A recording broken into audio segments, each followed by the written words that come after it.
नमस्कार दोस्तों, आज हम आपको वट सावित्री पर सुनी जाने वाली सत्यवान और सावित्री की कथा सुनाने जा रहे हैं।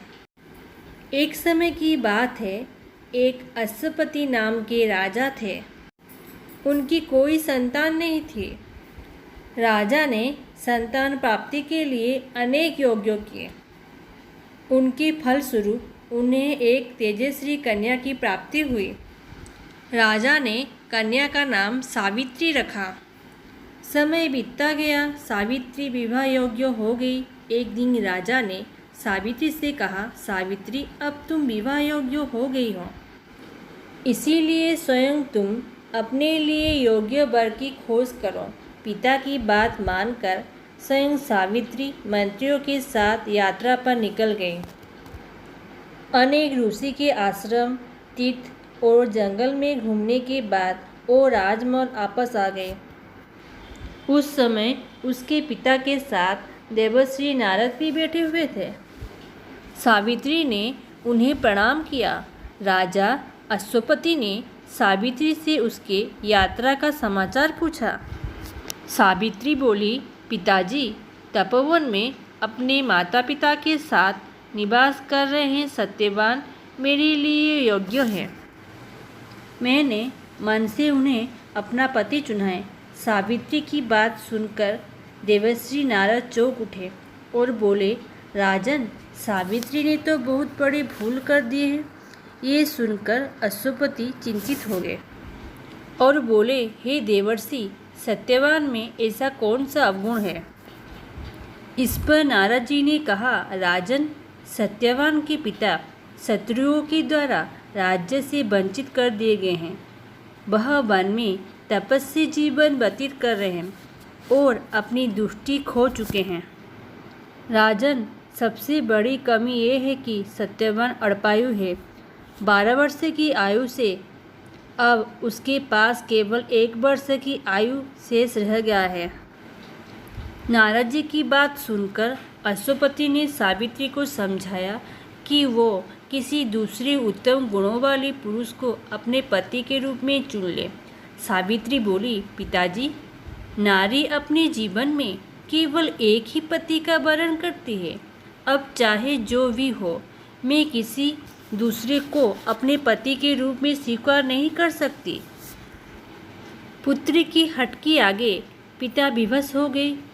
पिता सत्यवान के साथ पूरी विधि विधान से विवाह कर दिया गया। विवाह के पश्चात सावित्री पति और सास ससुर के साथ में रहने लगी। पति और सास ससुर की सेवा अब उसका धर्म बन गया था। जैसे जैसे समय बीतता जा रहा था, सावित्री का मन का भय बढ़ता जा रहा था।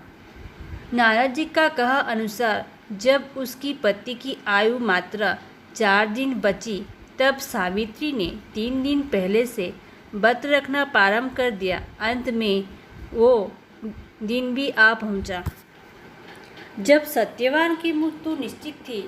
चौथे दिन जब सत्यवान लकड़ियां लेने वन को जाने लगा, तब सावित्री बोली, हे नाथ, मैं भी आपके साथ वन को चलूँगी। सत्यवान को मना करने पर भी वो सास ससुर की आज्ञा लेकर अपनी पति के साथ वन को चली गई। वन में सत्यवान ने जैसे ही पेड़ पर लकड़ी काटना शुरू कर दिया, उसके सिर में असहनीय पीड़ा होने लगी। वो पेड़ से उतर गई। सावित्री समझ गई कि उसके पति का अंत समय निकट आ गया है, अतः उसके अपने पति का सर अपने गोद में रख लिया। लेटने पर सत्यवान अचेत हो गई। सावित्री चुपचाप आंसू बहाती गई, ईश्वर से प्रार्थना करने लगी। तभी उसे लाल वस्त्र पहने भयंकर आकृति वाला एक पुरुष दिखाई दिया। वो यमराज थे।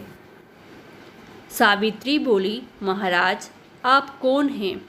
यमराज उत्तर दिए, सावित्री, मैं यमराज हूँ और तुम्हारे पति के प्राण हरने आया हूँ। सावित्री बोली, प्रभु, सांसारिक प्राणियों को लेने तो आपके दूत आते हैं, क्या कारण है कि आज आपको स्वयं आना पड़ा? यमराज ने उत्तर दिया, सावित्री, सत्यवान धर्मात्मा तथा गुणों का सागर है। मेरी दूत इन्हें ले जाने योग्य नहीं है, इसीलिए मुझे स्वयं आना पड़ा। ऐसे कह के यमराज से सत्यवान के शरीर से प्राण को निकाला और उसे लेकर दक्षिण दिशा की ओर यमलोक की ओर जाने लगे और सावित्री भी उनके पीछे पीछे चलने लगे। सावित्री को उनके पीछे आने देखकर यमराज बोले, सावित्री तुम मेरे पीछे कहाँ आ रही हो?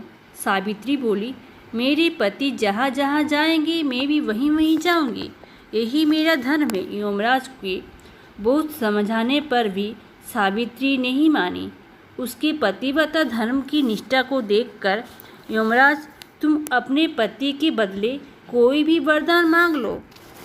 सावित्री ने अपनी दृष्टिहीन सास ससुर की आंखें मांगी और यमराज ने तथास्तु कहा और आगे चले। फिर से सावित्री उनके पीछे पीछे चली आई। तब यमराज ने सावित्री से कहा, एक और वर मांग लो। तब सावित्री ने अपनी सास ससुर के राज्य को वर के रूप में मांग लिया और यमराज ने तथास्तु कहा और आगे चल दिए।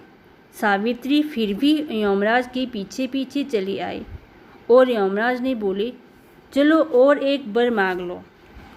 तब सावित्री ने अपने पिता के लिए 100 पुत्रों का वरदान मांगा। यमराज ने तथास्तु कहकर सावित्री को वापस लौटने को कहा, लेकिन सावित्री नहीं मानी और फिर उनके पीछे चली आई और यमराज ने बोले, सावित्री तुम मुझसे अपने पति के प्राण के अलावा कोई भी वरदान मांग लो। तब सावित्री ने वर मांगा कि उसके सत्यवान से 100 पुत्र प्राप्त हो। इस बार भी यमराज तथास्तु कहकर आगे बढ़ने लगे, परंतु सावित्री फिर उनके पीछे चल दिए। अब यमराज बोले, मैंने तुम्हें सभी मनवांछित वर दे दिया हूँ और तुम लौट जाओ। तब सावित्री बोली, महाराज आपने मुझे सत्यवान से 100 यशस्वी पुत्रों का वरदान दिया है और सत्यवान के बिना पुत्रों कैसे संभव होगा?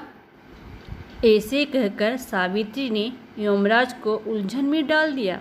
तब यमराज बोले, सावित्री मैं तुम्हारी पतिव्रता धर्म से प्रसन्न होकर सत्यवान का प्राण छोड़ रहा हूँ और साथ साथ तुम्हें आशीर्वाद देता हूँ कि तुम्हारी यह कहानी युगों युगों तक सुनाई जाएगी। यह कहकर यमराज सत्यवान की प्राण छोड़ दिए और यमलोक को लौट गए। तब सत्यवान और सावित्री अपनी कुटिया में पहुँचे। वहाँ उनका माता पिता की आंखों की दृष्टि भी लौट आई थी और उन्हें अपना खोया हुआ राज्य पुनः मिल गया था। दोस्तों, ये था वट सावित्री व्रत कथा। ये व्रत कथन और सुनने से विवाहित स्त्री का जीवन की सभी दुखों दूर होता है और उनके पति को लंबा आयु मिलती है।